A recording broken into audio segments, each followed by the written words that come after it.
Ate, kumusta naman po ang paggamit niyo ng Ion Spec? Ay, ako hindi na nagpapalit ng salamin. Apat ko na ito. Gawa ng wala. Pag yung mga paggawa ko sa hospital, walang kwenta. Hindi siya umano. Ganang ako ay operado na ng 2 opera na ako. Opo.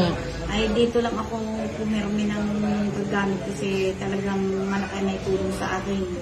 Dati-rate hindi ako nakakapag-cellphone. Dati-rate akay pa ako. Talagang akay ako kahit saan ako pumunta. Hindi ako pwede nang walang kasama. Pero ngayon, kahit saan ako pumunta, kahit saan sulok ng bahay ko. Wow, ang galing naman talaga.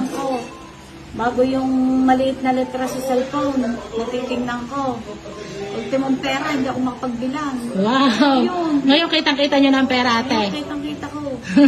Ilang taon na po kayo, ate? Magpa-49 ako sa May 4. Ilang taon na po kayong gumagamit ng Ion Spec?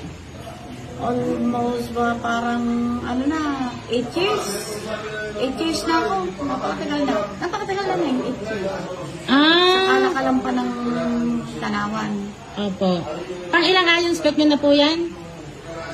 4. 4 na.